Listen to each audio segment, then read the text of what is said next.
Hey guys, and welcome to Amaz gives you the rundown on the top 5 arena cards in the new Kobolds and Catacombs meta, basically. We're gonna basically pick a card from each rarity, and then I'll also tell you what the best classes in arena is gonna be when Kobolds and Catacombs comes out, so you can pick the class to get 12 wins easily with.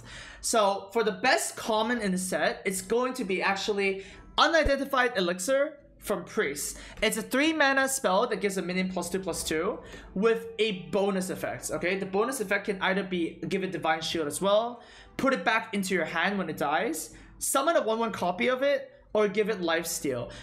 All of these effects are exactly what Priest wants in Arena. They want to buff up their minions so they can abuse their hero power and heal it back up. And all the effects are like somehow just good in Priest, right? Lifesteal works a lot because you're going to be usually drafting a control Priest deck and then you can heal back up. The Divine Shield helps you trade insanely well. The Death Rattle draw you back the minion is really good if you can put it on a very good minion. And of course, if you summon a 1/1 copy of something like Shadow's Perfect or Scalebane, then you're pretty much breaking the game. So one of the reasons you want to play Priest is because of this common card that's going to be appearing 700% of the time. Like, they recently released the Arena occurrence chart, right? And Identified Elixir is going to appear 700% more than your average card. So it's going to be really, really strong. Next up, the best rare is easily Elven Minstrel from Rogue.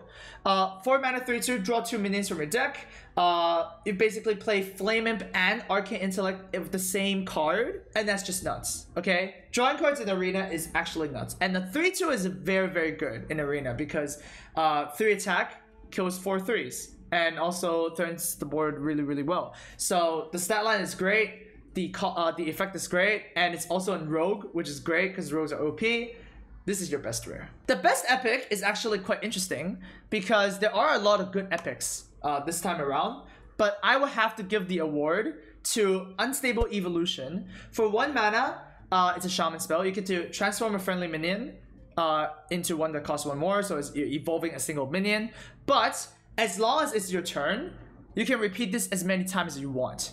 And we know that in Arena, you have to upgrade your stupid cards, right? You're gonna be drafting, you know, some understated minions. You do want your late game. And this is all those things in once, okay? Say your opponent plays like, you know, a freeze effect. Or they play like a corruption. This counters that. Say you have like charge minions in the middle of your evolutions. You can actually make a 1-turn kill of this, although it's kind of rare, right? You can like make a totem, you can Unstable Evolution that into a Bluegill Warrior attack phase, change it into a Wolf Rider attack phase, change it into a Stormwind Knight attack phase, and then change it into Leroy attack phase, and then that's OTK, right?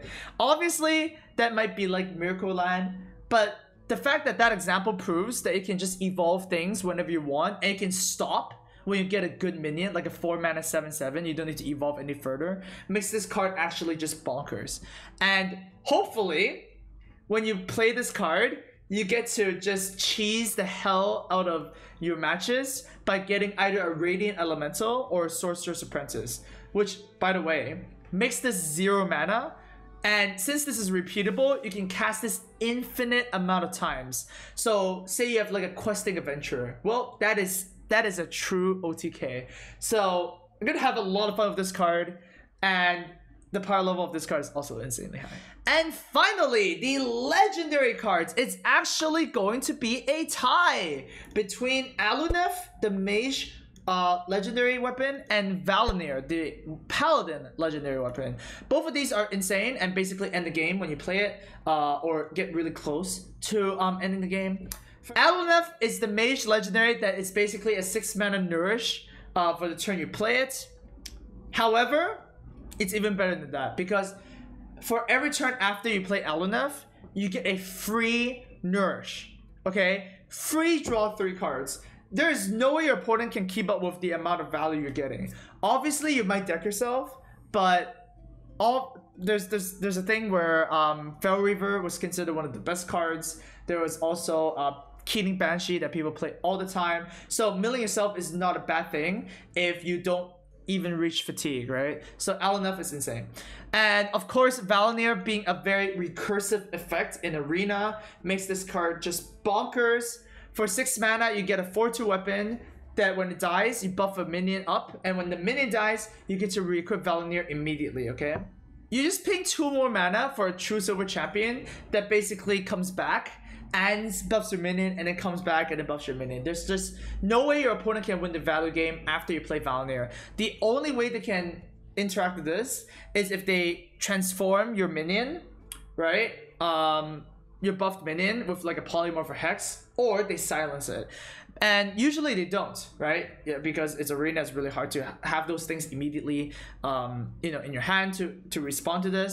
So, yeah, this is just like value overload. Say you actually buff a Serenite Chain Gang, or you buff a Doppelgangster with this. Well, then you get double Valinirs, and you get triple Valinirs, and the effects stack, and then the minions gets triple Valinir, and you play it, and they get triple Valinir again. Like, Ooze doesn't even count with this card because when it dies, you still get the effect. Yeah, this card is just bonkers. Alright, and of course, we're gonna end with the top classes in Arena. I think number 1 is obviously gonna be Rogue. Rogue is going to be insanely strong. All the Rogue cards are going to be top picks in Arena, except for the secrets. So hopefully you don't draft too many secrets. And of course, you still have your arsenal of Backstabs, Eviscerates, and Vile Spine Slayers. So Rogue is going to be number 1. So the second best Arena class to pick would be Warlock, okay? Warlock, not only are they still bringing over Defile and Despicable Dreadlord over from the last expansion, you're getting 2 insane common minions that, you know, cheat the curve and get you a lot of value. You're also getting a 4 mana 7/7 taunt, which is insane. And you're also getting a lot of demon synergy. So, yep, Warlocks are definitely going to be a thing because they're king of value, minions, and AoE. And finally, the third and final class that you want to draft is Paladins. They're getting an Unidentified Maul, which is reminiscent of Coghammer or Muster for Battle. It's kind of like a more tame version of those cards, but still really, really powerful. And then you have Crystal Lion, which is, you know, arguably a really strong, one of the stronger Arena cards out there, because you can just trade a 5/5 and you still get a 5/5.